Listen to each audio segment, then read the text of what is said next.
ہم نے تو صبح گناہ کر کے نبی کا دل دکھایا، شام گناہ کر کے نبی کا دل دکھایا۔ مسلمانوں، ہم سے زیادہ بے غیرت کون ہوگا کہ ہم نے سحری کرنے کے بعد کہا ابھی تو فجر کو بہت ٹائم ہے، اور سو گئے۔ رمضان شریف میں بھی فجر کی نماز چھوڑ دی، تھکن کا بہانہ لے کر بستر میں ظہر گنوا دی، اور عصر کے آخری وقت میں اٹھے اور کہنے لگے کہ افطار کی تیاری کرو، کب اذان ہوگی۔ یہ اپنی دن اور اپنی راتیں ہیں۔ ہائے کیسی غفلت ہے، کس بلا کی میں سے ہے سرشار ہم، دن ڈھلا ہوتے نہیں ہوشیار ہم۔ ثعلبہ کہتے ہیں عمر، کیا میرے محبوب کو میرے گناہ کی خبر ہو گئی؟ فاروق اعظم نے کہا مجھے کچھ نہیں پتا، حضور نے تمہیں بلایا۔ پورا وجود کانپنے لگا۔ نہیں عمر، حضور نے بلایا ہے تو میں انکار نہیں کر سکتا، ضرور آؤں گا، لیکن میں حضور کا سامنا نہیں کر سکتا، حضور سے آنکھیں ملانے کے قابل نہیں ہوں، حضور کی بارگاہ میں کھڑے رہنے کے قابل نہیں ہوں۔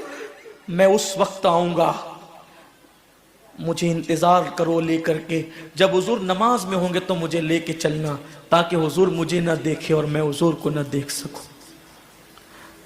فاروق اعظم نے کہا بہت اچھا۔ فجر کا انتظار ہوا، فجر کا وقت شروع ہوا، پھر مسجد میں آئے۔ اس وقت تو پہنچے جب حضور نماز پڑھا رہے تھے۔ حضور کی قرات کی آواز جیسی ثعلبہ کے کانوں میں آئی، چیخ ماری، زمین پہ گر پڑے، بے ہوش ہو گئے۔ نماز فجر کے بعد حضور نے پوچھا کہاں ہے ثعلبہ؟ فاروق اعظم نے کہا حضور وہ تو بے ہوش پڑا ہے۔ آقا نے ثعلبہ کا ہاتھ پکڑ کے ہلایا، ثعلبہ کو ہوش آ گیا۔ آقا نے پوچھا ثعلبہ کیا حال ہے؟ عرض کی حضور گناہ نے میرا حال برا کر رکھا، نفس بدکار نے دل پر یہ قیامت توڑی، عمل نیک کیا بھی تو چھپانے نہ دیا، میرے اعمال کا بدلہ تو جہنم ہی تھا، میں تو جاتا میرے سرکار نے جانے نہ دیا، میرا برا حال ہے آقا گناہ سے۔ سرکار نے فرمایا اے ثعلبہ میں تجھے ایک ایسی آیت نہ بتاؤں کہ جس کو پڑھنے کے بعد سارے گناہ بخش دیے جاتے ہیں؟ ایسی آیت نہ بتاؤں؟ ثعلبہ نے کہا حضور بتائیں۔ فرمایا جو کہتا ہے ربنا آتنا فی الدنیا حسنہ وفی الآخرۃ حسنہ وقنا عذاب النار، جو یہ آیت پڑھتا ہے اللہ اس کے سارے گناہوں کو بخش دیتا ہے۔ ثعلبہ نے کہا مگر آقا میرا گناہ بہت بڑا ہے،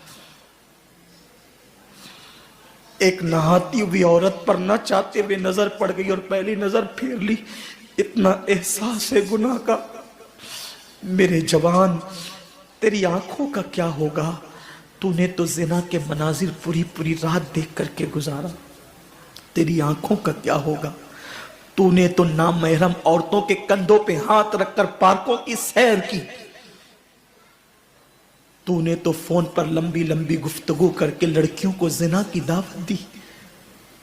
اسی لیے پیدا ہوا تھا انسان، اسی لیے قدرت نے ہمیں پیدا کیا تھا۔ اور کب تک گناہ کریں گے؟ جوانی کب تک رہے گی؟ طاقت کب تک رہے گی؟ جیسے ہی ثعلبہ نے یہ بات کہی نا آقا مگر میرا گناہ بہت بڑا ہے، آقا نے کہا ثعلبہ تیرا گناہ بڑا نہیں، اللہ کا کلام بڑا ہے۔